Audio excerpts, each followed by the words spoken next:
Hello, tribal lovers. Today I'm going to talk about Chad. Chad is a Central African country. It's mostly desertic. It's one of the biggest countries in Africa. Most of the country is desert. From the capital in the middle, it's around Lake Chad, up to the Libyan border, it's desert, sand desert. And from Jamena southwards towards the Central African Republic, it's grassland. It's a sort of a Sahelian ecosystem. Chad has two main tribal areas. The north, that it's very sparsely populated, and it's basically two groups of nomads. The original people called the Teda or Tubu.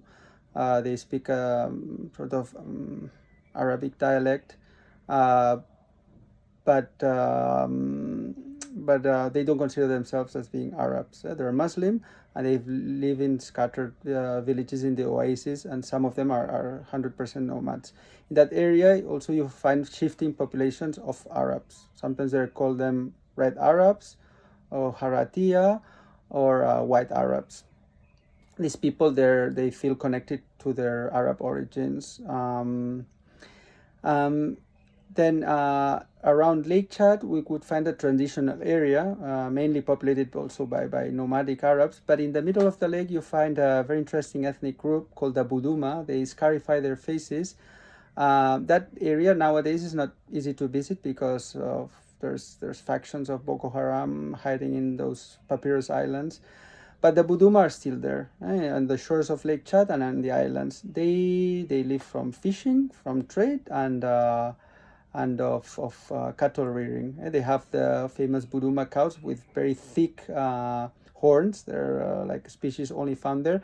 And they're also famous for the fabrication of papyrus boats. Nowadays they're rare to see, but they still fabricate them. Then southern Chad, it's the other big tribal area that is the most unknown area. This area could be divided in three tribal zones. There's the Chari River area and the border with Cameroon, where you find the Kotoko, the Massa, and the Musgum and Tupuri people. These are Sudanic groups. No, they're tall, they're very dark, and mostly they've been Christianized nowadays. Until the 1950s, 1960s, most women were completely naked, and they had a double lip piercing, small wooden or metal lip discs. And nowadays, only the older, very old women still wear them. They scarify until nowadays, and their rites of passage are really interesting. In last places, we go to that area to see these rites of passage, to see what is left of their original culture, and to admire the obus type of housing made of adobe of the Musgum tribe. There are big, conic mud houses. They can be up to 5 meters high, with no windows, and they have the form of a female breast. They're quite spectacular, and you can find like 5 or 6 still remaining in the Bogo area near the Chari River. Then the other tribal area worth visiting in southern Chad, it's the central part where the Sara group lives. They're the second largest group in Chad. They're the Christianized group. The French colonizers decided to assimilate this group in the 1930s, and most of their culture has disappeared. But despite this, facial scarification is still widely practiced among the Sarakaba and the Sarakiabe and the Sarangambai. These are the three Sara subgroups. In 1998, when I was still studying anthropology in the UK, I had the chance to visit Kiabe, the Saras living in Kiabe, not far from SAR, the regional capital, and I met the five last women with double lip piercing. These were the women with biggest lip discs that have ever existed in the world. I mean, I don't know if in the ancient times you had, but in drawings from the colonialists, from the explorers, you couldn't find bigger than those ones. I saw the last five women. They were in their late 80s, 90s, even century-year old. The French colonial administration forbid this practice in 1944. So the women who were still young in the 1930s who had their lips with, that was the last generation, and this practice has disappeared. But as I say, scarification, facial and body and leg and arm scarification is still alive among the Sara. And the female rite of passage is worth visiting. They put like a veil of glass beads, of red glass beads on their faces. It's quite spectacular, and this happens normally during the dry season from December until March.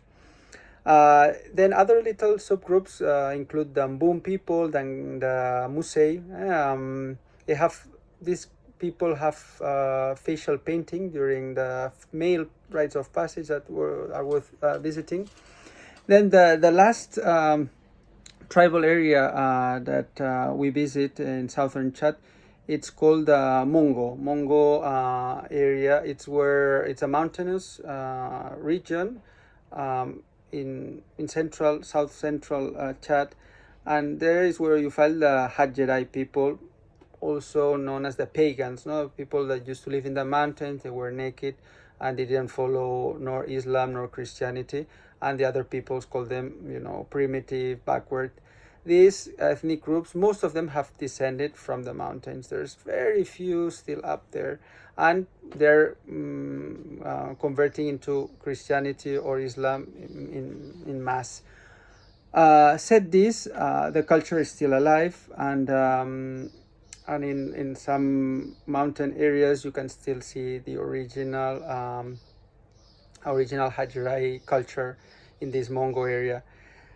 I would conclude this short exploration of the tribal diversity of Chad, but there's an area that I have not visited, that Last Places has not been yet there, and it's indeed one of Africa's last places. It's the border between Chad, Central African Republic, South Sudan, and North Sudan. That's an area that has been very little explored.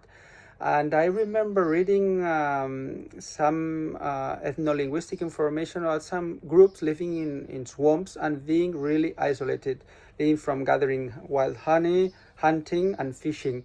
Well, that's an area we'll have to visit sooner than later.